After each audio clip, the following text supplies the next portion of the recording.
Hola, buen día. Buen día, Pau. ¿Qué tal? Pau, Mariano. Buen día a todos. Qué día, qué semanita, Buen día a todo el mundo. Un placer tenerlos de nuevo a todos. 100 participantes hay. 99 para ser más precisos. Parece que la semana... o los invitados, capaz, no se sabe, ¿no? ¿El tema o los invitados? Las dos cosas, me parece que es una combinación fatal. Y además, se complicó porque justo ayer salió el proyecto de ley que fue producto de una elaboración participativa de normas, de acuerdo al decreto 1172. Pero no me quiero extender y quiero presentar a los dos valientes panelistas, porque hoy había que estar, digamos, el proyecto de ley salió ayer a las 7, 6:30, yo al menos tuve conocimiento, estuvieron leyendo y estudiando toda la noche o hasta altas horas, y acá están. Empiezo por Mariano. Primero, dos amigos que están acá porque es un placer hablar con ellos, porque son clarísimos, saben un montón, y bueno, y no siguen, digamos, las pautas, siempre tienen alguna visión novedosa. En el caso de Mariano, que es socio de Ojan, Bullrich y Flansbaum, todas las preguntas corporate vinculadas con cualquier contrato, con todo prácticamente, hace años que viene escribiendo y lo vengo leyendo, y bueno, y ahora tengo la suerte de compartir algunas charlas, y bueno, y no quería dejar de que estuviese presente hoy, porque es una persona ideal para analizar este momento histórico que estamos viviendo. Bueno, y Gustavo Tanús, que es socio de Tanús, Steinborn y Sáenz de Santa María. La virtud que tiene Gustavo, primero, es que me pasa a veces que estoy dando clases con él y nombro un fallo o algo, una jurisprudencia, y resulta que es él el que generó el fallo. Es un creador de jurisprudencia, y no de ahora, de hace muchísimos años, y bueno, y tiene un conocimiento y explica cosas sumamente complicadas, con una facilidad asombrosa, y siempre es contestatario, en el sentido de que siempre no está conforme. Así que hoy va a ser una jornada de lujo, Paula, la verdad que... Pero bueno, no quiero perder más tiempo, solamente agradecer obviamente a la asociación nuevamente de dar espacio para estas actividades, y también el apoyo en su momento para trabajar y hacer comentarios al anteproyecto de ley que se había presentado en el mes de septiembre, en el cual la asociación presentó comentarios. Rápidamente, no son muy relevantes, lo vamos a ir mechando con la discusión. Bueno, ¿por dónde empezar? ¿Y a quién preguntarle primero, no, Paula? ¿A vos se te ocurre algo?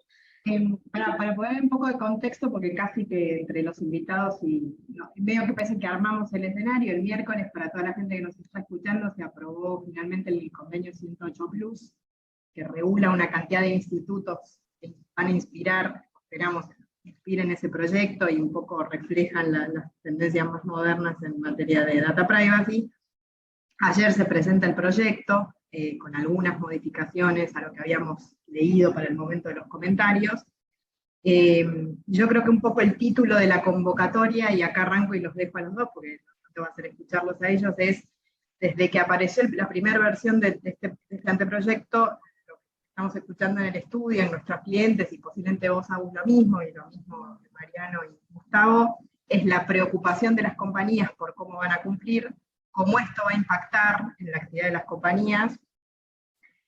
y qué es lo que tienen que hacer, cómo trazar el mapa de ruta para ir a cumplir con todo este conjunto de novedades, que si uno las mira y las lista son unas cuantas. Entonces, la primera pregunta, y abrimos para, es, ¿qué observan ustedes como los principales desafíos que tienen las compañías para adelante? Y después, si quieren, vamos más al detalle de los institutos o de las novedades y los temas que va a traer esta norma. Bueno, primero gracias por la invitación y por las palabras de Agustín, me puse un poco colorado.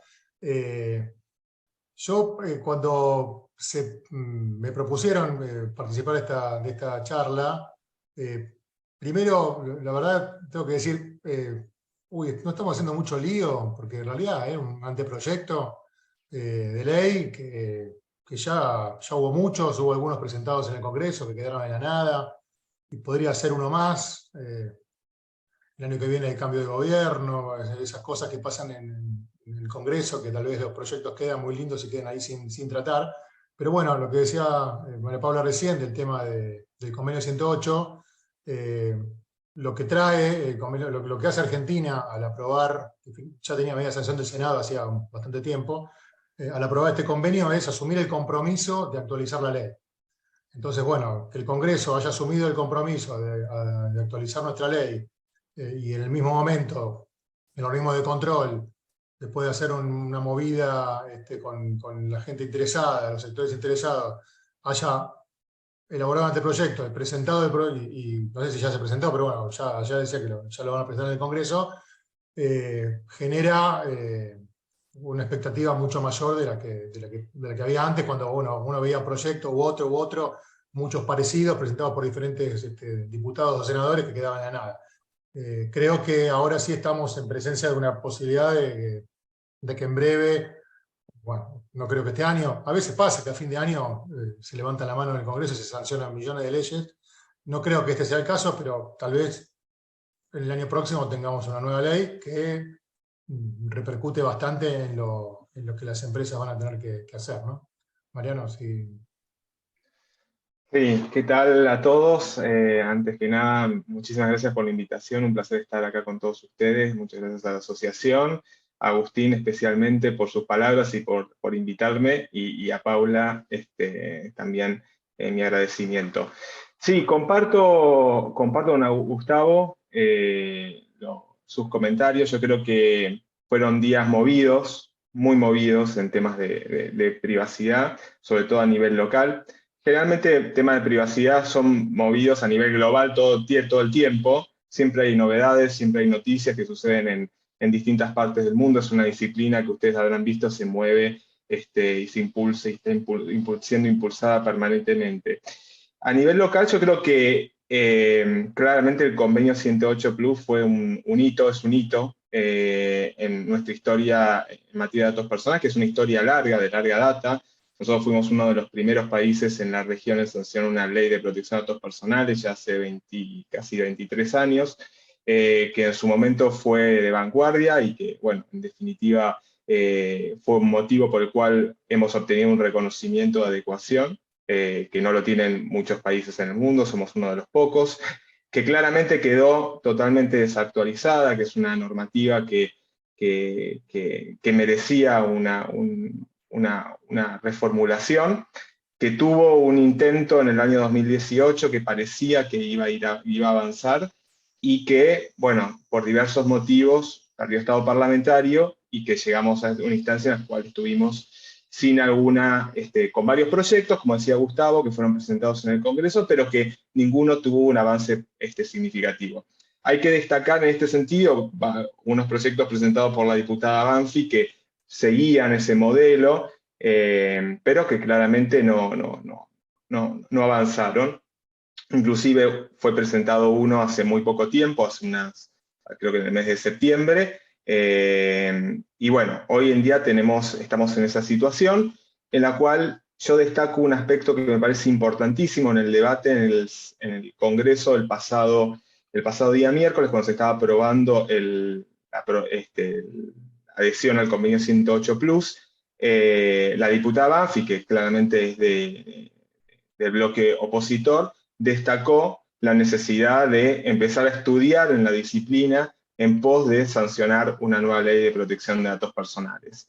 Yo creo que esto demuestra que hay una tendencia generalizada en pos de aprobar una nueva ley de datos personales y creo que esta es la oportunidad.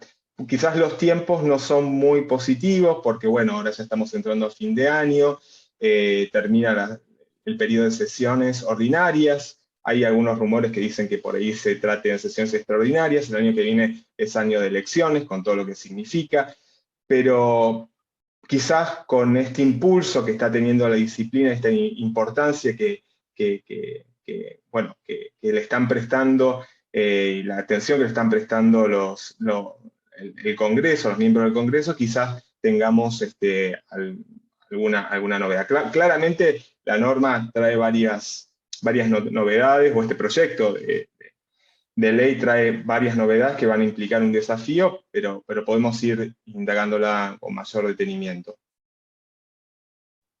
Sí, yo como para terminar esta mini introducción, digamos, creo que, no sé si tomó conciencia o no, pero la necesidad de actualizar la ley es evidente, si no nos vamos a quedar afuera de un montón de cosas. Así como en el 2000, cuando se sancionó la ley, y en el 2013 Europa nos reconoció como un país con una legislación adecuada, se permitió, eso posibilitó que un montón de actividades, yo siempre pongo el ejemplo de los call centers, florecieran, porque Argentina era un país que brindaba cierta seguridad, entre comillas, para el tratamiento de los datos personales. Ahora estamos, comparado con el mundo, fundamentalmente con Europa, que es la DALID en la protección de datos, nos quedamos atrás de Uruguay, de Brasil, de varios países latinoamericanos, y es necesario que se actualice, y la actualización no es una mera actualización de una ley, sino que va a implicar para todas las empresas, y bueno, para ustedes que están en el área de compliance, estudiar, como dijo Mariano recién, que dijo la diputada Banfi en el Congreso, y tomar a su cargo nuevas funciones, que en algunos casos se podrán ser delegadas en algún personal específico, y en otros va a agregar funciones a las que ya tienen, o compliance, o legales, o sistemas, o cómo esté estructurada una empresa. Esto va a impactar de lleno, porque lo que se pretende y lo que va a pasar tarde o temprano es que se cambie el paradigma que hay con protección de datos hasta ahora. La ley vigente medio que pone en cabeza de los titulares de los datos de todos nosotros la posibilidad de tratar de controlar qué pasa con nuestra información. Y el nuevo sistema lo que hace es poner la pelota del otro lado, en los responsables de tratamiento, que tienen que a su cargo un montón de obligaciones para cumplir con la ley, para demostrar que la cumplen, y eso implica un cambio de procesos, de un montón de cuestiones dentro de la empresa que va a haber que tener en cuenta. Unas preguntitas picantes. Todo muy lindo, todo bárbaro, pero mañana o dentro de un año de sancionada la ley, ¿qué voy a tener que cumplir? Soy una pyme que tengo un manejo considerable de datos, porque no sé, hago marketing directo, por ejemplo. ¿En qué me incide? Estoy creciendo, la verdad que estoy incrementando el tratamiento de datos personales porque estoy recibiendo mayores servicios. ¿Qué tendría que ver?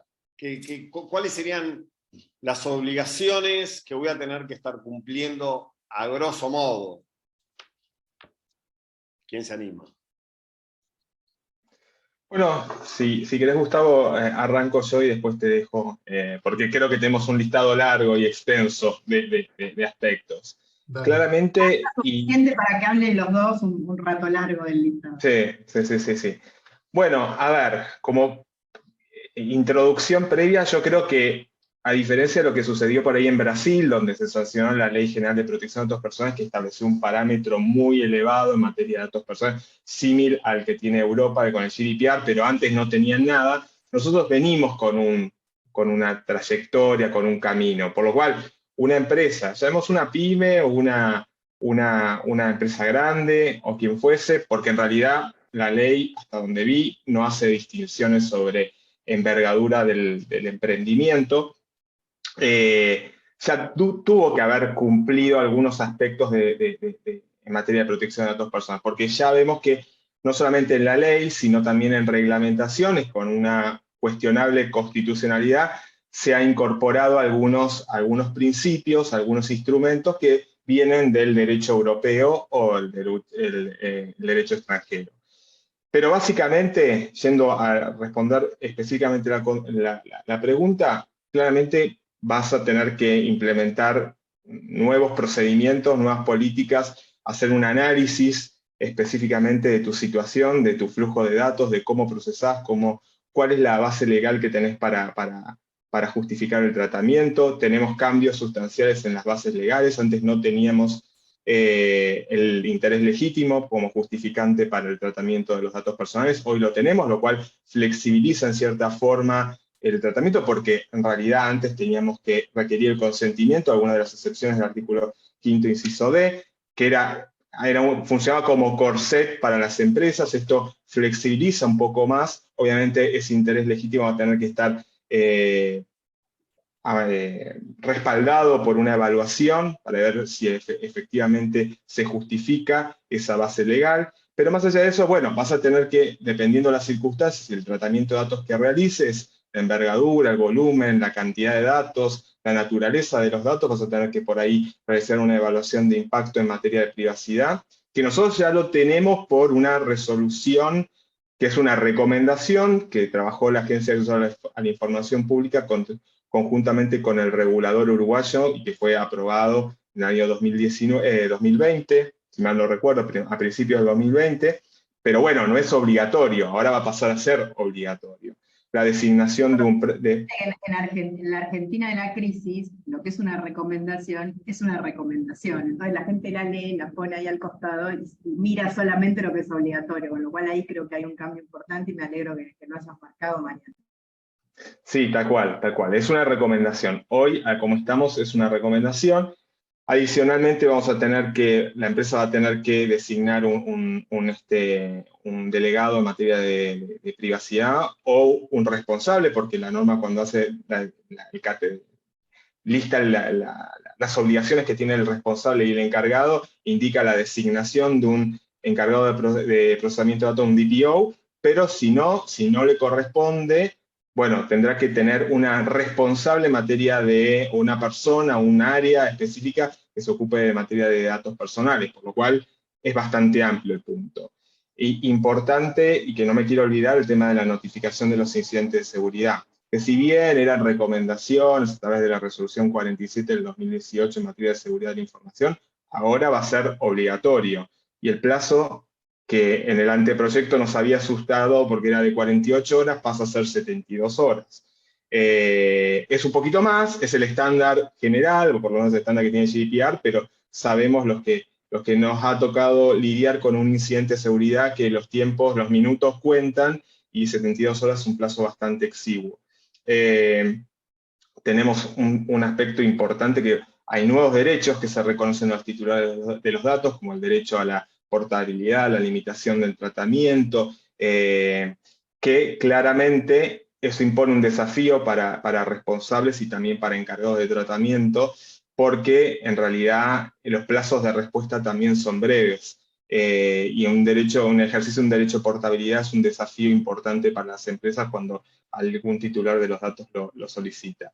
Y esto bajo el paraguas de que las sanciones son elevadas, dejan de ser el monto que ya está desactualizado bajo la nueva normativa, y ahora pasa a ser montos considerablemente elevados, que es una crítica que se ha hecho al régimen actual por considerar que bueno, se asemejan a los europeos, pero claramente el mercado argentino no es el mercado europeo, por lo cual es un punto que se cuestiona si efectivamente va a ser un factor de desinterés en la inversión.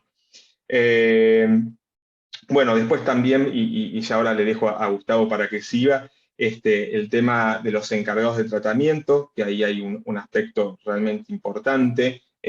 Hay mayores obligaciones que imponen nuevas obligaciones. El tema de notificar el incidente de seguridad, lo cual es algo que en general en algunas legislaciones no queda en cabeza de el encargado, sino que el encargado tiene que reportarlo al responsable de tratamiento, que a su vez es el encargado de informar a la autoridad y eventualmente al titular de los datos personales. Y por último, el representante, que es una figura que si quieren después la discutimos con más profundidad, pero para mí el representante que se designa a las empresas extranjeras, que tienen que designarlo cuando hacen un tratamiento de datos y quedan comprendidos dentro de lo que es el supuesto del artículo 4, creo que si mal no recuerdo el proyecto.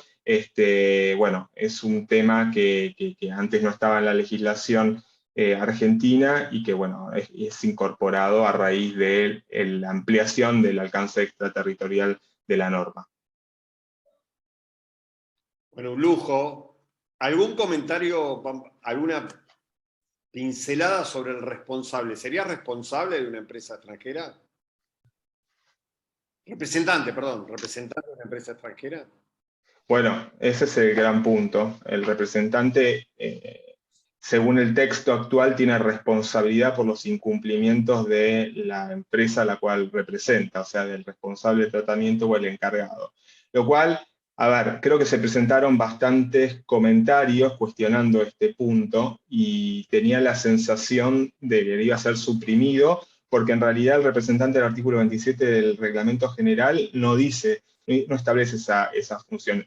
Le impone el deber de llevar el registro de las actividades de procesamiento primarias, eso sí, pero no le impone ningún tipo de responsabilidad por el cargo mismo, por el incumplimiento de la empresa, lo cual en cierta forma es un factor de desinterés para que aquel que pueda prestar ese servicio o asuma el rol lo quiera hacer. Por es una preocupación común en todas las figuras de compliance officer para las distintas materias, ¿no? Tal cual. Yo tengo la misma impresión que vos, Mariano, en un poco del camino de GDPR. El representante es la figura a la que yo voy, es decir, tener un punto de contacto en el territorio, tener alguien a quien recurrir, tener una persona que conoce el tema, que puede responder sobre preguntas que tenga el titular, la autoridad, es decir, no simplemente tener una figura fuera de Argentina, en nuestro caso, como está la legislación hoy, hacen casi cualquier cosa sin tener demasiado control. Creo que ahí apunta un poco más que a tener una persona que va a ser multada cuando a lo mejor presente tarde un informe. Sí, yo creo que ahí la razón de eso viene de la mano de decir, bueno, tenemos muchas empresas que son grandes tecnológicas o grandes empresas internacionales, que obviamente no es el argumento que compartan ni mucho menos, pero entiendo que por ahí quieren buscar a alguien al cual puedan multar sin tener que ir a recurrir a vías de colaboración judicial o algún otro mecanismo que haga más dificultoso la persecución en caso de incumplimientos. Pero yo de vuelta, me parece que es un punto peligroso en el proyecto, uno de los más peligrosos, que ojalá, bajo mi punto de vista, es una opinión muy personal, pero ojalá que en el debate o en la versión definitiva que se presente, si no en el debate en el Congreso, sea modificado.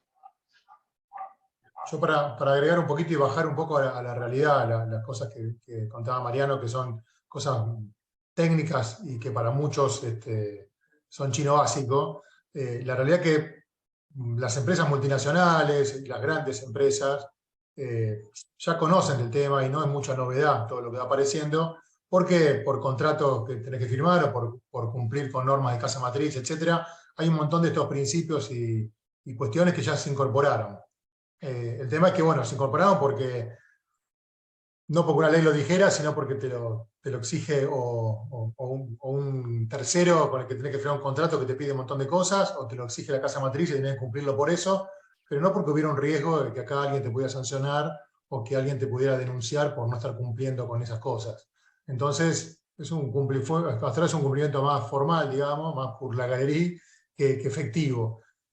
Para mí, y lo hablamos bastante con Agustín, y creo que fue una de las cuestiones que la asociación planteó al anteproyecto como preocupación, es que todas estas cosas ahora se le aplican a todo el mundo.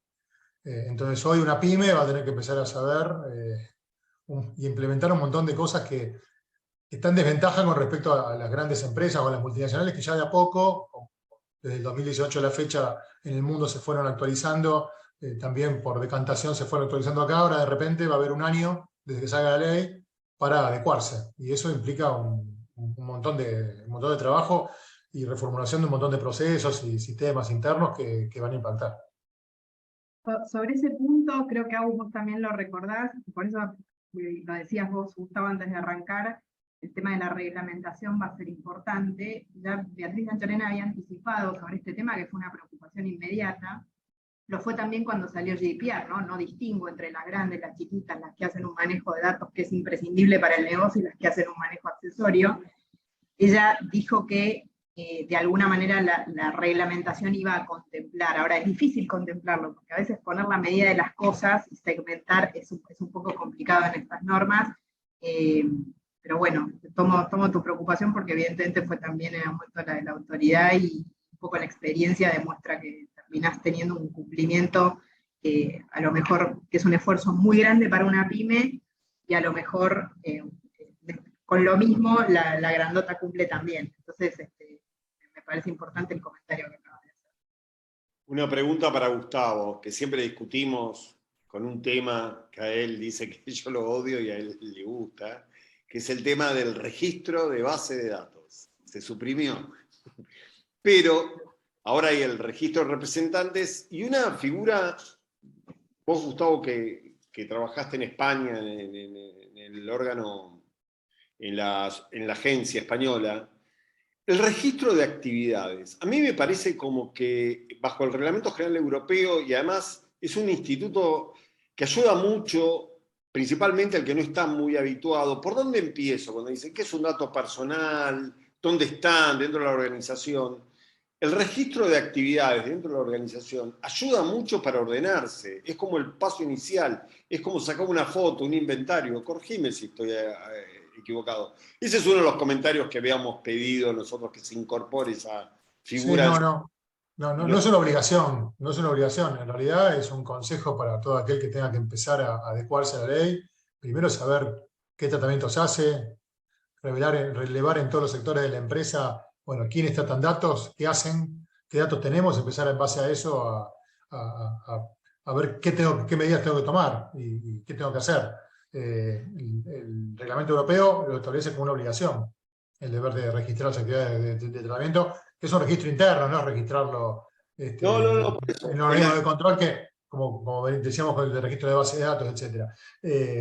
Sí, la obligación de registrar la base de datos, que hoy cualquiera puede entrar a la página web de la agencia y buscar por quit o por nombre de empresa quién está registrado. Van a ver que algunos están registrados y figura lo que tienen registrado, y otros están registrados porque algún día se registraron y nunca más se actualizaron. La realidad es que estuvo mal instrumentado el día 1. Yo sigo insistiendo que para mí está bueno que las empresas registraran, informaran su base de datos, pero de una forma distinta a lo que es ahora. Éramos el único país del mundo que había que pagar para registrarse, entonces paga el que cumple y el que no cumple no. Con un formulario extenso y ridículo que pedía que informaras qué cantidad de datos tratabas, como si fuera una cosa fija, que las bases de datos cambian todo el tiempo. Bueno, un montón de cosas que hicieron que terminara siendo ridículo. Pero mira, yo tuve justamente ayer o antes de ayer, recibí un llamado de una empresa que me contactaba porque sabían que yo había comprado un auto y se me decía la garantía, entonces me ofrecían la garantía y me dieron un montón de datos míos que no pudieron sacar del registro automotor ni loco, incluso tenía mi celular, qué sé yo. Y cuando le pregunté quién era, me dijo un nombre de fantasía, y bueno, tuve que buscar el nombre de fantasía, y después encontré en la página web de la agencia que esa empresa estaba registrada. Entonces, y de qué manera yo podía ejercer el derecho de acceso. Y ahí decía que era mandando un mail a esa dirección. Entonces, bueno, lo ejercí esa dirección de mail. Si no, no sé, tendría que haber buscado cómo, ver dónde quedaba, mandar una carta de documento, entrar en un gasto para ejercer un derecho. Entonces, yo creo que el registro no era innecesario. Tal vez lo que sí tendría que haber sido instrumentado de otra manera. Pero bueno, ahora sí, ya quedó afuera. Yo me acuerdo cuando en el 2002 fue que se abrió el registro. Me acuerdo que habíamos participado con una empresa de informes comerciales en una charla en IDEA, y ahí estaban todos locos diciendo, me tengo que registrar. Yo siempre decía, el registro te hace sacar la cabeza arriba del agua, ¿no? Aparecés que vos tratás datos personales. Primero, antes de registrarte, cumplí. Después vemos si te registras o no te registras. Entonces, para eso primero hay que saber qué tenemos, y para eso es bueno el registro de actividades de tratamiento. Era bueno la exigencia del documento de seguridad, que estaba antes y que ahora tampoco está. Como para, bueno, ahora está el nuevo proyecto, lo que establece es que hay que tener una política de privacidad. En definitiva, suple o cumple la misma función que el registro de actividad o que el documento de seguridad, que va a ser un documento que tienen que tener las empresas que digan qué hacen, y no como pasa con las páginas web que se copian la política de privacidad de otros lados, y que todavía hay páginas web argentinas que tienen dentro de sus términos y condiciones y políticas de privacidad, mencionan normas extranjeras que ya no están ni vigentes, hablan de la Ley Orgánica de Protección de Datos de española. No, es hacer un relevamiento de realmente qué tratamientos se hacen, si lo que se hace está bien o está mal, cómo tengo que adecuarlo, qué medidas tengo que cumplir, bueno, y todo eso documentarlo. ¿Para qué? Para que todo el mundo en la empresa sepa de qué se trata y qué hay que cumplir, y también para poder cumplir con el principio de responsabilidad demostrada, que trae también estas normas, que es poder, ante el caso de conflicto, o en caso de una inspección o una solicitud del organismo de control, poder demostrar que uno hizo todo lo que tenía que hacer. No solo que cumple, sino que demostrar que lo cumple, ¿no? Que eso lleva a tener, como decía antes Mariano, a alguien en la empresa que sepa del tema, o un DPO, o un interno, o lo que suele suceder con las empresas no tan grandes, que no les da el cuero para tener un DPO específico, alguna persona de algún sector especial, o la contratación de servicios de terceros, de DPO externos, con especialidad en el tema, que puedan asesorar y lograr una adecuación, sobre todo que tiene que ser, según lo que está proyectado, bastante rápida, ¿no? Una pregunta para cualquiera de los dos, ya que dijiste algo y si no me olvido las cosas. Soy compliance officer, surge esta ley y me dicen, bueno, mira, te vamos a agregar una función más que es la de DPO. Yo de privacidad no sé nada. ¿Qué tendría que hacer? ¿Qué digamos? Yo tengo acá una pantallita que si quieren la comparto un poquito para que vean y hablamos un poquito sobre eso, ¿les parece?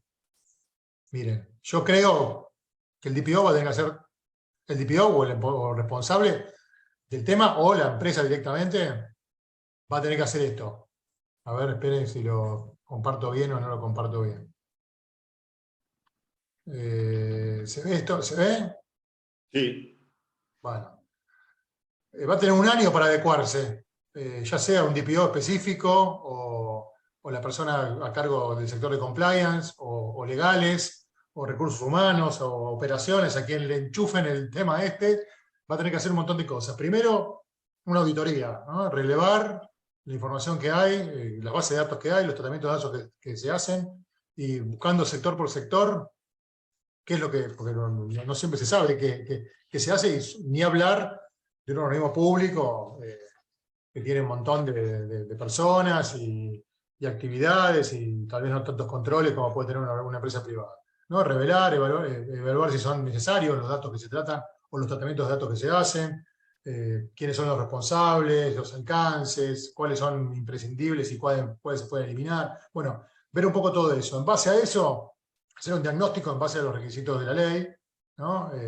Ver los formularios a través de los cuales se recopilan datos, los formularios web, nada, cualquier no sé, uno va a un sanatorio y tiene un folletito en un supermercado y completa un folletito por un sorteo de algo, o siempre uno está dando datos y esos formularios tienen que cumplir ciertos requisitos. Bueno, hay que ver si se cumplen o no, si los contratos con terceros contemplan cuestiones vinculadas con la privacidad. Recién estaba mirando por arriba algunas preguntas que ya te aparecen en el chat, y ahora alguien hablaba de los servicios y cloud. Bueno, revisar los contratos cloud y ver si se comprometen a cumplir con las normas adecuadas a las de acá, porque es cierto que uno no puede modificar, uno quiere contratar hoy con Amazon Web Services un cloud y el contrato está predispuesto y es el que hay. Bueno, ver si uno está en condiciones de firmar ese contrato o si no buscar otro proveedor. Analizar los riesgos, la probabilidad de que ocurran y el impacto que un incidente de seguridad pueda tener en la empresa. Un incidente de seguridad, no hay que pensar en un ransomware, en el super hacker, no.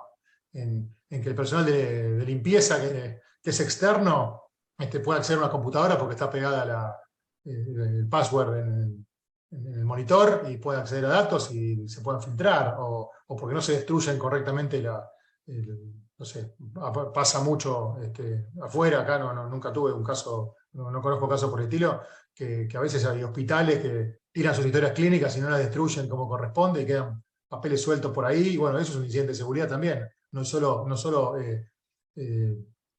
lógico, ¿no?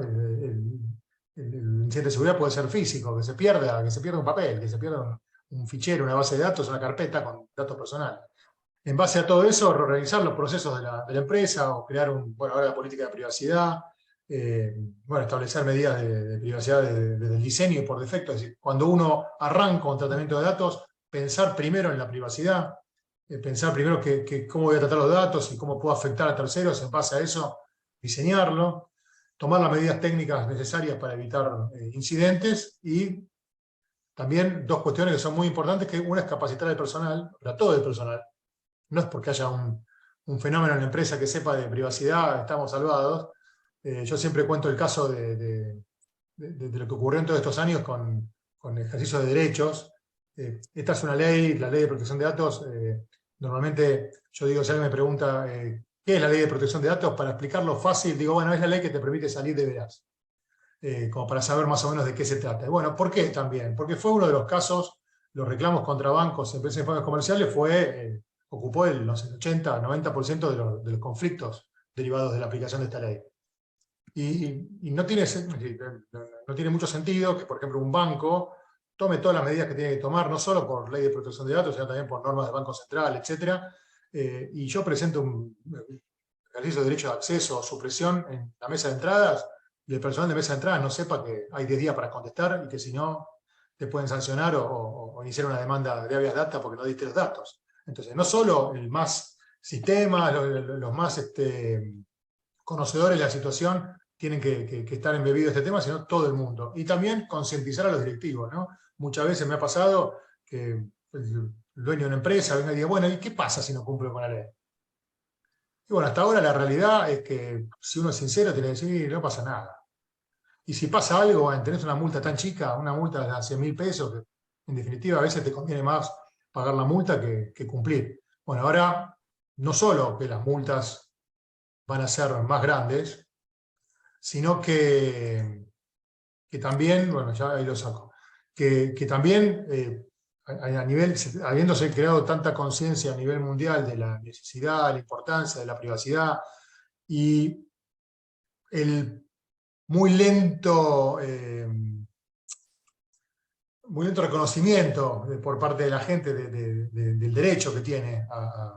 Muchas veces pasa y dice, ay, ¿qué importa? ¿A quién le importan tus datos? ¿Por qué hace tanto lío? ¿Quién va a estar investigándote a vos? Bueno, la conciencia que poco a poco se va tomando respecto a la necesidad de proteger los datos personales, hacen que, además de una sanción, tengas que denunciar un incidente de seguridad o que te sancionen y aparezcas en la lista de sancionados, o que tengas un juicio por violación de privacidad y sea publicado, como no sé, me pasó a mí hace muchos años, que gané un juicio y salió en la tapa de un diario, que un banco no cuidaba los datos de sus clientes, también tiene un impacto en la imagen comercial muy grande, que también hay que tener en cuenta, no solo, bueno, a ver si zafo de la multa, ya el hecho de que aparezca que hay un reclamo, y ni hablar cuando el reclamo lo hace una asociación de consumidores, o sea, a nivel más grande, el impacto que puede tener en la imagen comercial y en el valor de la empresa, ¿no? Ya hemos visto en el mundo, se denuncia un incidente de seguridad y se caen los precios de las acciones al piso.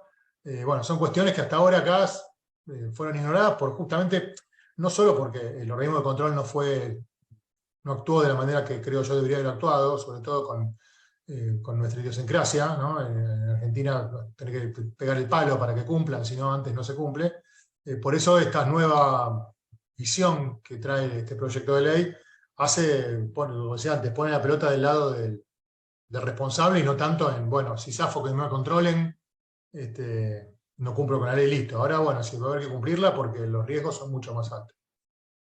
Yo creo, perdón, sí, adelante, Paula.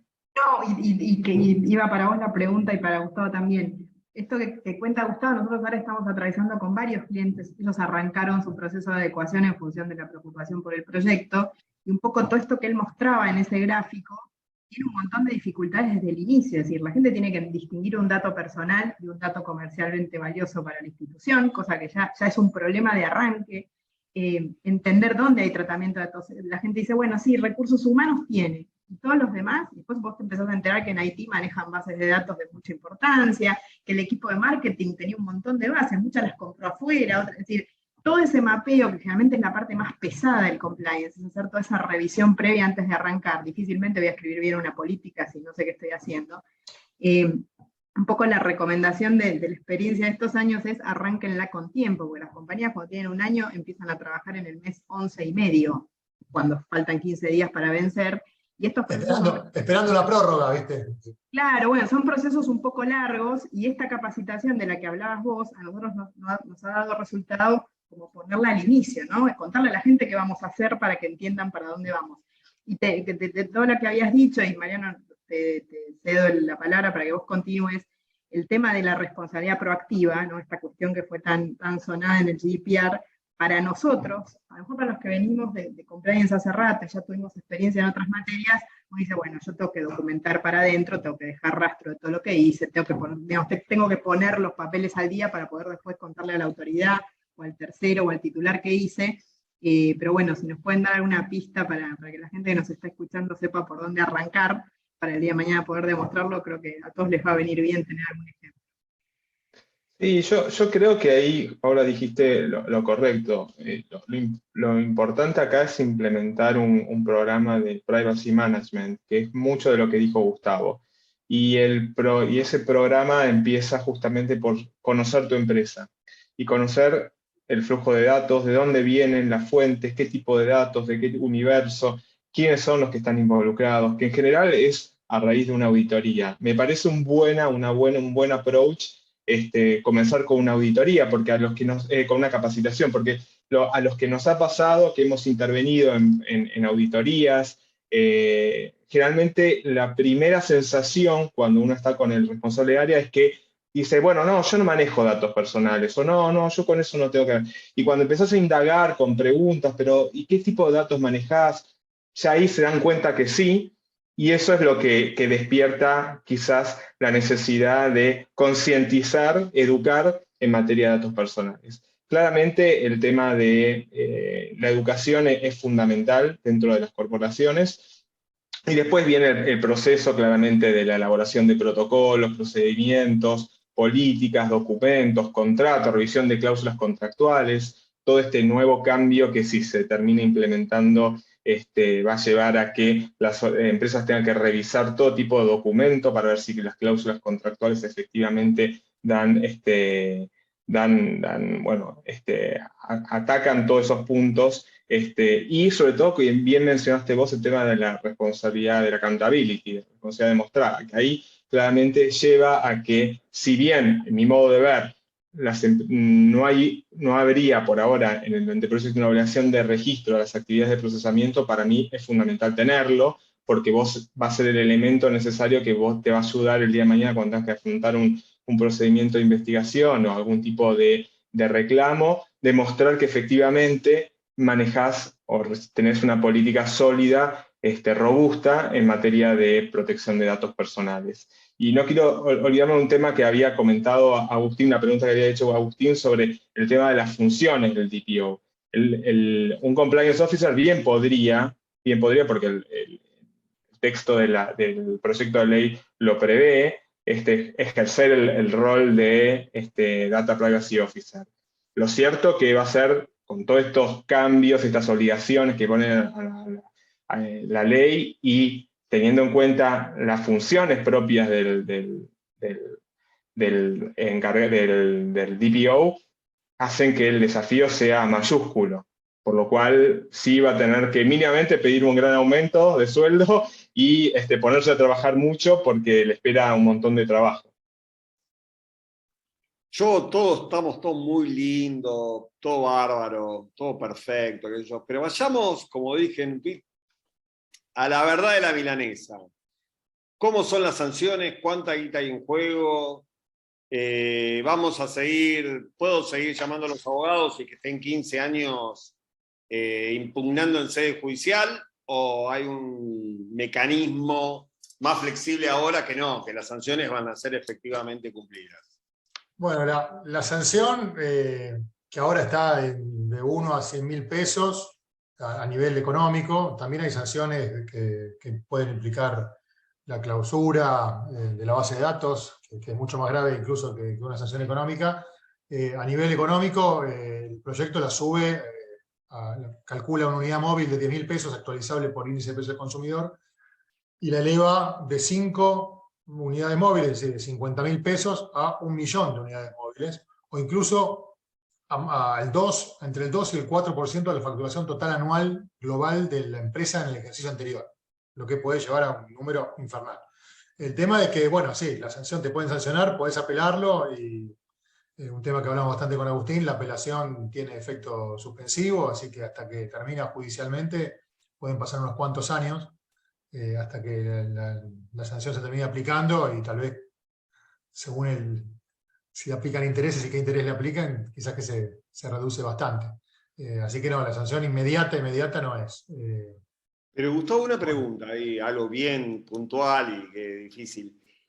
¿La sanción no será actualizable automáticamente? Digamos, poner 15 años, pues te van a decir, vos tenías que pagar, no sé, 5.000 unidades móviles. Claro. ¿Serían 5.000 unidades móviles del momento que tenés que pagar o del momento que te la aplicaron? Bueno, eso habrá que verlo. Pero bueno, sí, el riesgo económico es mayor. De eso depende Igual, la ley, aunque parezca una tontería, me parece a mí. sí, sí, del cumplimiento, totalmente. Justamente una de mis críticas al organismo de control en sus sucesivas etapas, más allá que tuvo un tiempo muy largo con un solo director, fue que, por pensar que era una ley muy europea para un país como Argentina, se tendió siempre, en caso de conflicto, a ver cómo se solucionaba y no tanto a sancionar. Y ante la falta de sanción, muchos decidieron no cumplir. Entre el desconocimiento general de la ley, porque muchas veces, hasta hace poco tiempo, en alguna charla te dicen, bueno, una ley novedosa, nueva, la verdad que nueva no tiene nada, tiene 22 años ya. Ante el desconocimiento de la gente en general y de todos, y en la práctica de todos en particular, ¿no? Porque todos damos información, basta con entrar a cualquier red social para ver toda la información que la gente da, sin tener en cuenta quién accede a esa. Entre eso y la poca aplicación que tuvo la ley a nivel sanción, limitado prácticamente a algunas cuestiones de base de datos públicas, pocas, sin mucha resolución tampoco, temas de bancos, informes comerciales, y lo que, si ustedes entran a la página web de la agencia, si buscan por datos personales, van a ver que la mayoría de los conflictos y de las pocas sanciones que hay tienen que ver con el registro no llame. Como si eso fuera lo más importante, ¿no? Que te llamen por teléfono para ofrecerte un servicio. Entonces, bueno, la realidad que es las multas leves y la demora en aplicarlas hace a, lo que decís vos, hace a que la ley termine siendo letra muerta o no, o realmente viva.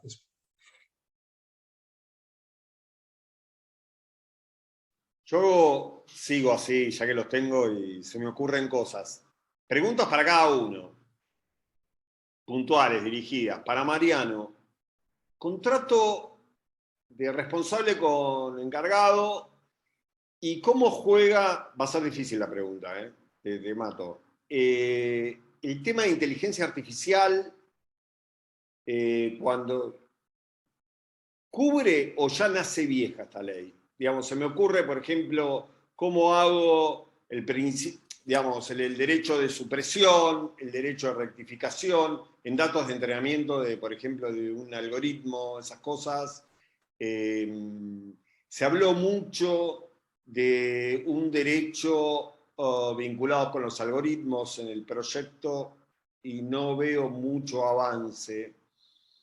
Y después Después le quiero preguntar a Gustavo, si no me olvido, el tema, dos cuestiones. El juego de los informes comerciales, si están bien regulados, si se tomó experiencia de estos 20 años, y después el tema del opt-in, opt-out, y cómo juega. Bueno, a ver, empecemos con la primera pregunta, los contratos entre responsables y encargados. Claramente ahí, bueno, sigue la misma figura o el mismo principio general de tener que instrumentar un contrato. Va a tener más obligaciones porque en realidad, mayor poder en cuanto a mayor extensión en cuanto al clausulado, porque hay nuevas obligaciones a cargo del encargado, sobre todo el tema de canalizar los derechos de los titulares de los datos, que en el anteproyecto era un tema preocupante porque parecía que el encargado tenía que responder al titular de los datos a un pedido de acceso, rectificación, supresión, etcétera, etcétera.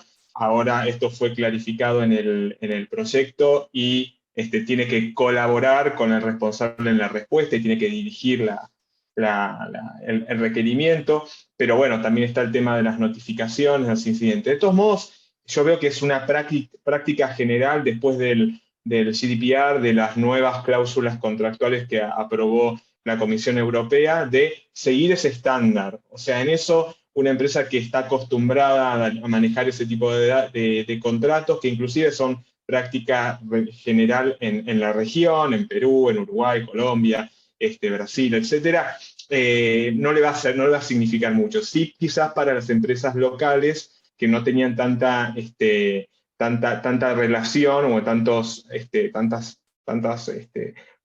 actividades con el exterior, de tener que ajustar algunas cláusulas del documento. Y en cuanto a tu segunda pregunta, a ver, el proyecto reconoce como principio general la neutralidad tecnológica. Sobre esa base, no hace manifestación alguna sobre tecnología específica. Llamémosle cloud computing, big data, inteligencia artificial, machine learning, etcétera, etcétera, etcétera, pongámosle el nombre. El propósito de eso es que la ley que no sea una ley que, en definitiva, en 5 años quede desactualizada porque hable o utilice terminología que parecería que sea que se usa hoy en día, pero que en el día de mañana deje de ser empleada. Por ende, los principios generales que establece la normativa le va a aplicar a cualquier uso tecnológico, llamémosle inteligencia artificial o el nombre que le queramos poner dentro de quizás 20 años. En este sentido, me parece que todos los trabajos que se vienen haciendo por parte de distintas organizaciones, asociaciones, autoridades, tanto en Europa, Estados Unidos, sobre temas de ética, sobre temas de manejo de datos, seguramente van a ser tenidos en cuenta. No sé si en un trabajo o en un documento de reglamentación de esta norma, pero claramente quizás unos lineamientos que después puedan ser ayornados a medida que se desarrolla la tecnología y van pasando los años. Mi posición en esto es que quizás incorporar alguna precisión sobre uso de inteligencia artificial, que hoy en día es re importante y que se utiliza a diario, quizás nos quedemos cortos en el corto-mediano plazo en cuanto a su empleo, ¿no? Porque no sabemos la inteligencia artificial para dónde puede ir y cómo puede desarrollarse. Bueno, y yo con respecto a tus dos preguntas, a ver, informes comerciales, que siempre fue muy conflictivo, y esto, bueno, no tiene tanto que ver con, salvo que haya gente acá que trabaje en una empresa dedicada a esa actividad, pero lo podemos ver desde el punto de vista nuestro, ¿no? Tenés una deuda y apareces informado. Es una de las primeras veces que la forma más fácil es que uno toma conciencia de que hay un tercero que tiene datos nuestros. De repente, estoy en Veraz, ¿no? Digo Veraz porque es la sabora de la mostaza, pero hay un montón de empresas que se dedican a lo mismo, que aparte uno ni siquiera... Te voy a interrumpir, me parece muy importante lo que acabas de decir. Parte de la gente que te está escuchando son compliance officers por ahora en otras materias, futuro DPO. Y una de las cosas que hemos visto y lo hemos charlado con Agustín en otra, por eso para que lo puedas enfocar desde los dos ángulos. Vos tenés hoy muchas empresas que para contratar a sus proveedores tienen que hacer exámenes de background check, ¿no? Como parte de su actividad preventiva en materia anticorrupción, en materia de lavado, tienen hoy, entre otras cosas, en la carpetita, en el legajo del cliente o del proveedor, un informe de veraz, y ellos mismos construyen, incluso con informes de screening de compañías extranjeras, ese legajo con un montón de información. Así que yo creo que esto que vas a decir tiene que ver no solamente con el informe comercial estricto sobre el que vos sos experto, sino además en esta otra dimensión, que es la información que yo, a partir de la construcción de los procesos de Know Your Customer, o los procesos de due diligence sobre proveedores y terceros, tengo hoy en el seno de la compañía. Claro. Bueno, a ver, la ley, hasta hoy, la ley vigente, lo que establece es que las empresas de informes comerciales obviamente no tienen que tener el consentimiento de las personas para tener sus datos porque hace a la necesidad del tráfico comercial, ¿no?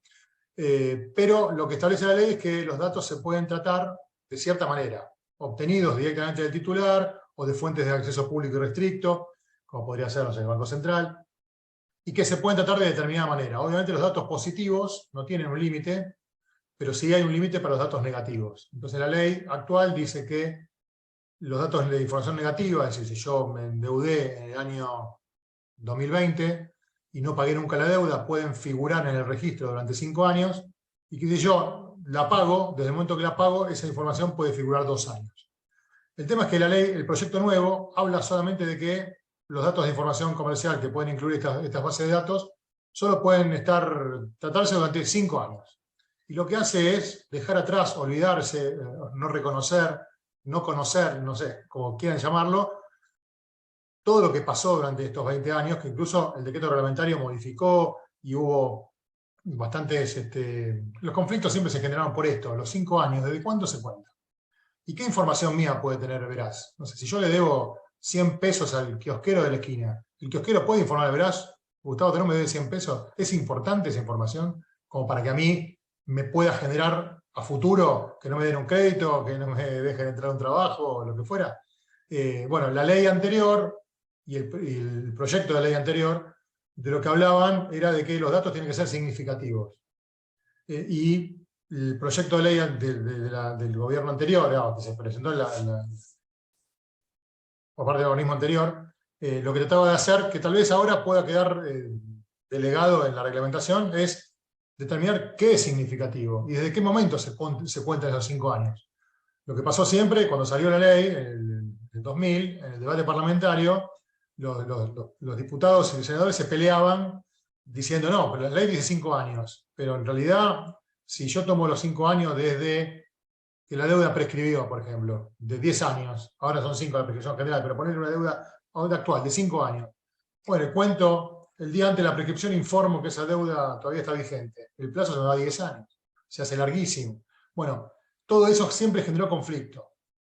Si la ley sale como está y no se reglamenta de alguna manera, va a generar conflicto, sobre todo porque hay un punto del proyecto que dice que cuando hay un problema de interpretación de la ley siempre va a haber que estar a favor del titular del dato. Entonces yo podré decir, no, los 5 años se cuentan desde cuando yo digo. Y bueno, creo que la ley tendría que haber sido un poco más específica, el proyecto tendría que ser un poco más específico en el tema. El asunto acá es que cuando uno, como lo que preguntaba vos, Paula, compra un informe comercial, primero tiene que saber a quién se lo compra. Porque hay muchas empresas, y yo tengo muchos casos contra bancos, y incluso tengo clientes que son empresas de informes comerciales, que contratan 1, 2 o 3 empresas de informes comerciales. Porque hay algunas que que cumplen más con la ley y otras tienen otros datos que sacan de cualquier lado. Entonces cuando a vos te dicen, no, estás en Veraz, y vos te sacás un informe de Veraz tuyo y esa información que te dijeron no está en Veraz. Bueno, lo que propone la ley, que me parece interesante, es que si se le deniega al titular del dato algo, una celebración, un contrato, un préstamo, una solicitud de trabajo, un servicio, lo que sea, hay que en base a un informe comercial, hay que informarle quién proveyó ese informe y darle una copia. Eso lo que va a lograr, si se cumple, si se sanciona, es que las empresas de comerciales se equiparen a nivel cumplimiento de la ley, y que las empresas no puedan recurrir a empresas más truchas, digamos, para hablando mal y pronto, para conseguir más datos y después decir que los sacaron de otro lugar, ¿no? Eso va a generar un poco un blanqueo de eso y todo el mundo se va a tener que adecuar. Entonces, es importante saber con quién se contrata y también tomar los recaudos, ¿no? de cumplimiento de la ley y saber qué información pueden tener o no, ¿no? Muchas veces a algunos les pasa, yo siempre cuando doy charla de estos temas muestro ejemplos de informes comerciales y un dato que aparece habitualmente en los informes comerciales es el dato de mis vecinos o de mis compañeros de trabajo, porque es fácil, cruzan por el domicilio o por el empleador y te tiran eso. Decís, ¿para qué quieren un informe comercial que aparezca el dato de un vecino? Y bueno, si yo soy un cobrador y estoy buscando al Agustín para que me pague lo que debe, y bueno, lo llamo al del tercero A, al del segundo B, le digo, Agustín, no. Bueno, si lo ven en el ascensor, dígale que lo estamos llevando a tal lado para cobrarle. Bueno, eso no puede estar. La ley, este proyecto, también lo que establece es que no se pueden poner datos de familiares. Y esos datos también figuran en los informes comerciales. Y no se puede poner siquiera el del cónyuge. Solamente los que tienen relación societaria. Si yo tengo una sociedad con mi mujer, bueno, podemos aparecer los dos, pero si no, no. Cosa que es medio también discutible, ¿no? Porque a veces para evaluar la solvencia patrimonial de una persona hay que saber si el marido de la mujer no le deben a medio mundo y también te están usando esto para conseguir el préstamo, etc. Pero en principio, el informe comercial tiene que versar solamente sobre los datos de esa persona, salvo que un familiar tenga una relación comercial. Y después, para no extenderme tanto con el tema del opt-in, opt-out, que es referido al marketing, también la historia es más o menos parecida. Cuando se dictó la ley 25326, se estableció que para hacer actividades de publicidad, marketing directo, etc., había que tener el consentimiento del titular del dato o el dato tenía que haber sido facilitado por el titular del dato. Que nunca entendí muy bien qué significaba facilitado. Si es que se me cayó la agenda y se me cayó la billetera y vieron mis datos, no sé. Pero bueno, tenía que haber sido básicamente obtenido con mi consentimiento. Lo que establecía el sistema opt-in, que se llama, ¿no? Yo quiero recibir publicidad tuya. O si yo tenía una relación previa con la empresa, no sé, le pasará con las telefónicas, que bueno, te llaman todo el tiempo para ofrecerte servicio, te están haciendo publicidad, pero está dentro del marco de la relación contractual. Cuando salió el decreto reglamentario, se puso que también se podía hacer sin el consentimiento. ¿Sí? Un decreto claramente inconstitucional, que nunca ningún juez declaró inconstitucional, y que al día de hoy permite que los datos con fines de marketing se traten con o sin el consentimiento, o facilitado o obtenido de cualquier forma. Y el único freno es el derecho que tiene el titular de datos a decir, no me llamen más, borrame de la base de datos. Bueno, el proyecto de ley nuevo no hace referencia específica al marketing en un artículo puntual, como hacía la ley anterior, sino que habla dentro del derecho de oposición, que uno tiene, cuando hay cuestiones de, cuando el tratamiento tiene como finalidad el marketing, la publicidad, o el marketing directo, etc., el titular de datos tiene el derecho a oponerse. Entonces, claramente se enmarca en la línea del opt-out, que no es lo que prevalece en el mundo. No sé si ustedes verán, cuando entran a una página web, que le aparecen los avisos de cookies, y qué cookie uno acepta, si las técnicas, si las de terceros, si las de marketing, si las de... Bueno, acá no. Acá cualquier empresa va a poder meterte cookies en tu computadora y vos tenés el derecho a ponerte, nada más. Es decir, no, esta no quiero, pero si no, por default te lo van a poder hacer. Acá, para el marketing y la publicidad, el proyecto nuevo lo que establece es el sistema opt-out. Vos preocupate porque no te llegue publicidad y oponete al tratamiento. Desde el otro punto de vista, algunos dicen, bueno, pero como se está estableciendo como base legal de tratamiento de interés legítimo, el marketinero podrá decir, bueno, sí, yo tengo interés legítimo en hacer publicidad, porque tengo interés legítimo en llegar a la clientela. Entonces, bueno, ahí, en tal caso, tendrá que justificar, en cada caso, si el interés legítimo lo valida o no, y cómo obtuvo los datos, ¿no? Va a haber que compatibilizarlo con todo el restante articulado de la ley, para ver si el dato se obtuvo de forma legal o ilegal. Una omisión que para mí tiene, para terminar, una omisión que para mí tiene la ley es que, el proyecto en realidad, que no hace referencia como hacía la ley anterior y los proyectos de ley que están dando vuelta todavía, a las fuentes de acceso público, ¿no? Restrictos y restrictos, que yo podré decir, y bueno, yo lo encontré en internet el dato, así que es público, o la persona lo puso ahí, entonces tengo derecho a tenerlo, ¿no? Si él lo puso, no le tengo que pedir consentimiento. Está bien, por otro lado, el proyecto dice que el consentimiento tiene que ser expreso, no tácito. Entonces, bueno, va a haber conflictos ahí, pero en principio, si uno obtiene los datos mínimamente, más o menos razonable y lealmente, el sistema es el opt-out. Sí, lo interesante, ahí Gustavo te quería interrumpir, que me parece que el proyecto, que si bien incorpora la base legal del interés legítimo, exige como una evaluación. Me parece como que dice que hay que, no es claro el texto, pero digamos como que hay que hacer, como hay que tener los papelitos en regla, porque en cualquier momento se te puede aparecer y vos vas a tener que acreditar y demostrar, justificar esa proporcionalidad en el sentido de que el interés del titular del dato es superior a tu interés en hacer publicidad. Digamos, en este caso que es el tema de publicidad y marketing directo. Otra, no sé, Pau, ¿querés hacer una pregunta? No, me pareció muy buena la síntesis y muy bien donde puso el énfasis sobre este tema que, como Agustín sabe, por ejemplo, lo discutimos, que es este tema de ayudar a los clientes en la construcción de sus legajos. Una de las cosas que uno como va mirando la lógica es, realmente uno conserva, muchas de las grandes empresas que hoy ofrecen informes de screening trabajan sobre dos parámetros. Primero, que ellos usan información de acceso público y restricto, con lo cual ahí tienen como una primera defensa. Y una segunda, que solo la van a haber advertido los que leyeron con mucha atención los contratos, es que el informe es para la empresa que lo compra y la empresa no lo puede divulgar ni comentar a los terceros. Entonces, esto que decía Gustavo, de que uno en el Veraz apareces en el Veraz y por eso no te doy el crédito, cuando uno lo mira del lado de la compañía que está construyendo este background check, se encuentra además con ese otro problema, que es la empresa te lo vende a vos lo tenés que usar para cumplir con las obligaciones que tenés. Fíjate cómo lo vas a manejar, porque yo te la doy en base a un montón de información pública, pero te impongo algunas restricciones al momento en el que vos tenés que contar de dónde lo sacaste.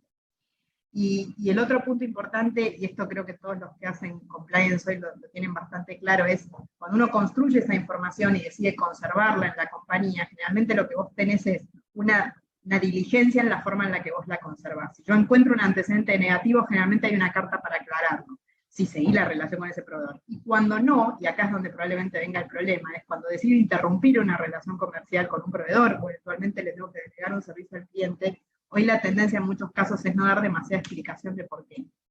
Entonces, todo esto habrá que ver en función de la ley cómo se empieza a mover, pero me pareció muy útil todo el resumen que hizo Gustavo un poco del camino de esta cuestión. Otra preguntita más que me queda es, tengo miles de preguntas para hacerles, pero bueno. En las provincias, ¿qué pasa? Vi ahí, no sé qué opinan, que hay un Consejo Federal de Transparencia vinculado con la Ley de Acceso a la Información Pública, que se reúne, digamos, por un representante de cada las provincias, y bueno, y ahora lo ampliaron, que me parece una medida buena, en el sentido de que un representante designado por cada provincia, se reúne en una mesa en la agencia de acceso, por lo menos una vez por semestre, para ver cómo va avanzando, digamos, la protección de datos personales en las diferentes provincias, que la verdad, que salvo con todas excepciones, no veo una concientización muy grande y, digamos, verdaderamente es eso. Y el otro tema que me preocupa muchísimo y que me parece que merece muchas críticas, porque uno siempre está viendo al sector privado, es el tratamiento de los datos personales por el sector público, y más teniendo en cuenta la poca concientización que hay y los recientes y continuos incidentes de ciberseguridad que pusieron en jaque no solamente algunos datos de los ciudadanos, sino a la mayoría. Tenemos ejemplos, RENAPER, Ministerio de Salud, de Seguridad. Sí, todas las semanas aparece uno. Lo único bueno que veo, no lo hace, es que por lo menos establece la obligación de poner un funcionario, una persona, un DPO, en cada uno de los organismos públicos, ¿no? Digamos, entonces por lo menos va a haber alguien, una cara visible dentro de los organismos a los cuales por lo menos ir a reclamar. No sé qué opinas. A ver, si te parece yo voy con lo primero y le dejo lo segundo a Mariano. La ley dice que, el proyecto de ley, como la ley que está vigente ahora, dice que es de orden público y aplicable en todo el territorio nacional. La ley vigente invitaba a las provincias a adherirse. Este proyecto no invita. La realidad es que esto que contábamos del Consejo Provincial, no sé qué, ni lo miré, lo pasé por arriba, no sé si dice algo específico. Pero no invita a adherirse a las provincias. ¿Qué pasa con esto? Al día de hoy, la ley nacional sí se aplica en todo el país porque es orden público, pero hay algunas cuestiones que están delegadas constitucionalmente de la nación a las provincias, como por ejemplo los procedimientos judiciales, la sanción. Entonces, ¿qué pasa? Algunas provincias tienen en su constitución el habeas data, copiado de la Constitución del 94, incluso algunos desde antes, la acción judicial de habeas data, de acceder a rectificar y suprimir los datos, solamente como acción judicial. Algunas ni lo tienen. Otras tienen ley de habeas data como un procedimiento, otras no tienen nada. Y después, lo que sí hay en la Ciudad de Buenos Aires, está la ley 1845, que regula las bases de datos públicas de la ciudad, con organismo de control, la Defensoría del Pueblo de la ciudad. Ese es el panorama hoy. ¿Y qué quiero? ¿Cuál sería la conclusión de esto? Hoy, tanto con la legislación actual como con la que se pretende sancionar, si un sanatorio privado de la Ciudad de Buenos Aires tiene un problema, comete una infracción, puede ser sancionado por organismo de control. Si un hospital público de la Ciudad de Buenos Aires, que también tiene que cumplir la ley, comete una infracción, no va a ser sancionado, va a tener una recomendación, una sugerencia de adecuarse por la Defensoría del Pueblo de la ciudad. Si un sanatorio de Córdoba, privado, incumple la ley, ¿va a poder ser sancionado? Sí, porque es una base de datos privada. Si un hospital público de la provincia de Córdoba no incumple la ley, no tiene ley, no me acuerdo, ahora si me equivoco, no sé si lo tiene la Constitución, creo que la Constitución lo tiene, pero en la habeas data nada más, no va a poder ser sancionado. Entonces hay una diferencia de niveles de protección evidente, que de hecho Europa la destacó en el 2003 cuando nos reconoció como país con protección adecuado, puso dos cosas de alarma, que son las dos alarmas que siguen vigentes. Una es que el organismo de control debería ser independiente, que si bien es un órgano autárquico, etcétera, no es independiente, depende del poder de la jefatura de gabinete, que es la que le da el presupuesto. Entonces, no sé cómo podría ejercer control sobre otros organismos superiores o hasta incluso contra la jefatura de gabinete. Incluso en el gobierno pasado, la jefatura de gabinete hizo una sesión de datos y no fue sancionada. Y por otro lado, es el tema de la diferencia de protección a nivel provincial, que también lo destacó Europa como un problema a mejorar, a solucionar, y tampoco lo veo muy claro, salvo que a partir de esto que comentás vos, del Consejo Provincial, no sé qué, empiece a haber en las provincias adhesiones a la ley y saquen alguna normativa propia que permita hacerla efectiva, ¿no? Como aplicar multas, etcétera, a organismos públicos. Pero bueno, más o menos ese sería el panorama. Y después la segunda parte que dije que la dejaba Mariano, no me acuerdo qué era, pero te la dejo, Mariano. Creo que era del tema del manejo de datos por los organismos públicos. Sí. Bueno, de ahí, en realidad, el proyecto lo que nos dice es que deberían aplicar todas las reglas, inclusive a las fuerzas de seguridad, lo cual claramente impone una carga importante.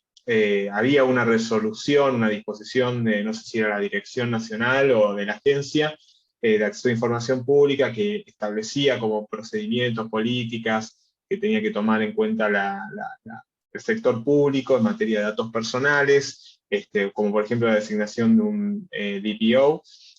Claramente acá eso va a ser una carga importante. Ahora, ¿cuál es la consecuencia práctica? ¿Cuál puede llegar a ser la consecuencia práctica? Bueno, ahí es la duda de cómo esto va a ser llevado a cabo. Yo realmente espero que el Estado Nacional, los distintos estados, cumplan con este tipo de normativa, que no sea una cesión indiscriminada de datos entre organismos.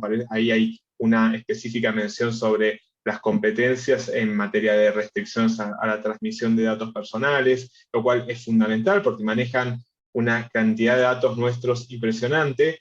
Y lo que a mí un poco me llamó la atención, una cosa de que digo, bueno, seguimos la misma posición, que no sé si es bueno o malo, pero si un privado incumple la ley de protección de datos personales, la futura ley de protección, le van a poder imponer una sanción multimillonaria. Inclusive puede ser una sanción muy elevada para una pyme. Estamos hablando de 2 al 4% de la facturación, no ganancia, facturación global, facturación anual. O sea, números importantes. Y en su lugar, Sí, a global también.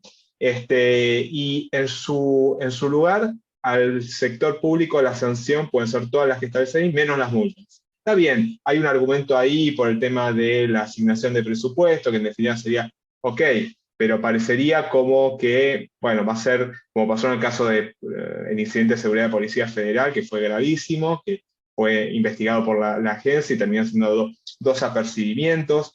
¿Puede haber responsabilidad de los involucrados? Sí, podría, pero en definitiva parece como que la vara está muy alta para el sector privado, no tanto hay que ver para el sector público. Pero bueno, es un poco, las obligaciones las van a estar, hay que ver cómo se hace el enforcement de eso. Y un punto que me pareció importante que mencionó Paula, disculpen que vuelva a un punto atrás, es que para mí es una de las preocupaciones de este proyecto y vinculado al tema de screening. Los screening que generalmente hacen las empresas por tema de compliance incluyen antecedentes penales. Bueno, acá no hay mención a los antecedentes penales, solamente cuando dice que hay que hacer evaluaciones de impacto. Yo pensé que en el proyecto lo iban a corregir eso. De hecho, presenté una observación al respecto sobre el tema de la necesidad de reglamentar esto, que en el proyecto del 2018 estaba bastante bien tratado, que permitía a las empresas poder tomar una copia del mismo, manejarla con mucho resguardo, pero para los efectos de determinarle la incorporación de una persona, por ejemplo.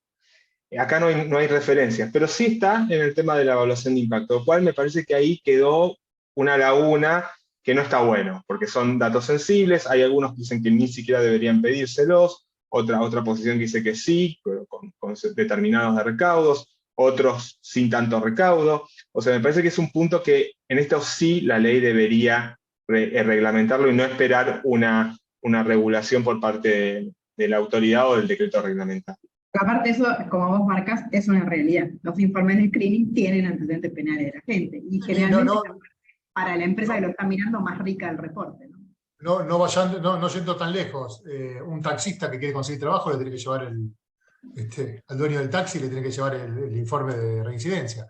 Bueno, en la práctica diaria ocurre. En muchas cuestiones del proyecto veo un poco una desconexión con la práctica diaria y más un copy-paste teórico de normas de afuera.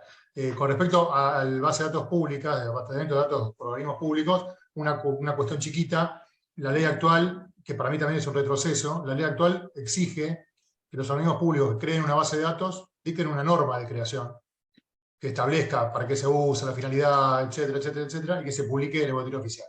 Eso hace a la transparencia, a que todos podamos saber qué hace el Estado con nuestros datos. Bueno, esta exigencia no está en el proyecto actual. Que me parece peligroso. Agrego que la cesión de datos dentro del Estado es indiscriminada. Ahora hay una restricción en la cual exige que, digamos, que cumpla, digamos, que el objetivo cumpla con la competencia del órgano público involucrado. Ahora no dice nada, así que es libre, lo cual es sumamente peligroso. Hay un fallo ahora que está por salir de la Corte que trató esta cuestión, que es Torres Abad, que ojalá dé algún lineamiento que pueda ser, que sea rápido, que sea un buen fallo y bueno, y que pueda ser incorporado, capaz, si hacen un buen fallo, las soluciones que proponga la Corte lo incorporen en la ley. Bueno, ya hemos abusado muchísimo de vuestro conocimiento y claridad, más que nada, pues son temas sumamente complicados y que han tenido horas solamente para leerlos, la última versión, pero bueno, agradecerles nuevamente. Bueno, y también a toda la audiencia, que es muchísima, seguimos en 125, 124 asistentes después de tanto tiempo, y dejar una conclusión. Dos principios me parecen así básicos, corríjanme si estoy equivocado. Responsabilidad proactiva, que lo traducimos, juntemos todos los papelitos, documentemos todos los procesos dentro de la organización, que es, no solamente es cumplir, sino demostrar que la medida adoptada es efectiva para el cumplimiento. Eso que significa que cada organización va a tener una solución específica de acuerdo a las particularidades que se presenten. Y el otro tema, que no es menor, y que de todo esto, cómo gestionar el riesgo. Identificarlos, todos los riesgos, evaluarlos y tratar de mitigarlos con alguno de... Esa me parece que serían los dos principios que deberían llevar por carriles a este proyecto de ley. No sé si tiene algún... Yo un aporte final, viste que a mí me gusta mostrar pantallitas y no mostrar tanto la cara, por algo será. Les quiero compartir para que hagan un print screen de un resumen de las novedades que trae este proyecto de ley con respecto a lo que tenemos actualmente. Ya me pidieron el de, te cuento que ya me pidieron el de DPO, Ahí voy, a ver, háganse por lo menos, así que este también me van a pedir. un print screen, ahí están resumidas las novedades, ¿no? Una cosa que no dijimos, hoy en día la ley protege tanto los datos personales de las personas físicas como las jurídicas. Las personas jurídicas quedan fuera.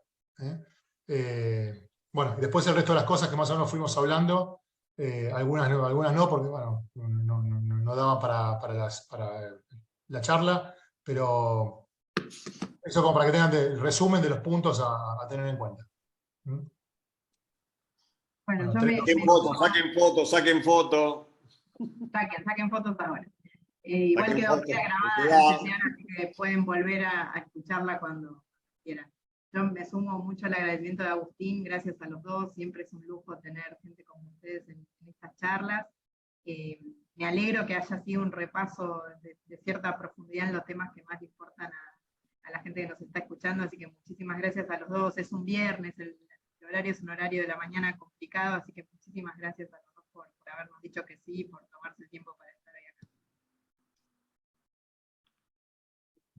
acá. Yo también me sumo al agradecimiento, la verdad fue un placer estar acá con todos ustedes, también gracias a los que se sumaron. Breve conclusión, yo creo que es verdad que es un proyecto que tiene algunas cuestiones para mejorar, pero creo que es un tema necesario la reformulación de nuestro régimen.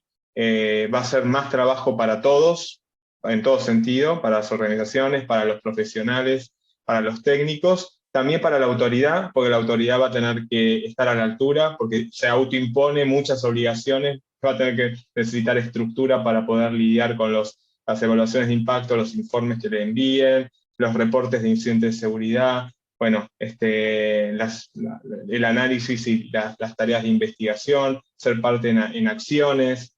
Así que bueno, se vienen lindos tiempos movidos, pero bueno, esperemos tener noticias en el Congreso prontamente. Y la pregunta del millón, si sale la ley, ¿cómo está? ¿Seguimos siendo legislación adecuada? Sí. Convenio 108 más. Sí, totalmente, totalmente. Organismo de control, sí. Yo para terminar, le pido perdón a los que hicieron preguntas que no les respondimos. Algunas son como para analizar largo y tendido. Y después acá veo una manito levantada de Bárbara Fida, no sé cómo tiene instrumentado esto, si puede participar, ¿no? ¿Cómo hacemos? Ahí la saco. Yo voy a tener que bajar porque tengo otra reunión, pero vamos, si quieren continuar. Sí, que nos quedamos. La gente que se quedó. Pido disculpas que no me quedo para esta parte. De vuelta, muchas gracias y gracias a todos los que se sumaron hoy a la charla. Un gusto haberlos visto a todos. Muchas gracias. Chau. A ver, para que quiero ver, hay una manito, no sé qué pregunta. No sé cómo es el tema de la participación, ¿cómo es? No, Bárbara ya se equivocó, digo, ya fue sin querer, así que... Ah, bueno, perfecto. No. No sé, las preguntas me parece que están todas contestadas, traté de contestar a la par de que íbamos hablando. Hay algunas que, bueno, que no contesté porque estaban siendo respondidas por ustedes, pero bueno, es todo un desafío. Me parece que este es uno de las primeras pasos que vamos a dar y después va a haber mucho más para hablar, así que ya los comprometo para el año que viene, capaz los volvemos a citar, porque han generado, bueno, ha sido buenísima la exposición y han generado significativo interés. Te diría que estamos en uno de los récords de la comisión, Así que, bueno, nada más, saludos a todos, nuevamente gracias por estar, y bueno, no, hago un aviso parroquial. Está el Congreso Internacional de Compliance que organiza la Asociación Argentina de Ética, así que ahora a fines de noviembre, así que les pido que se anoten y así nos encontramos presencialmente y poder seguir discutiendo de estos temas y muchos más del mundo del compliance. Bueno, Mariano, Gustavo, un placer y bueno, nos vemos, estamos viendo. Estamos viendo. Un abrazo a todos, Gustavo, Agustín. Chau, chau. Estamos en contacto. Open up your heart, what do you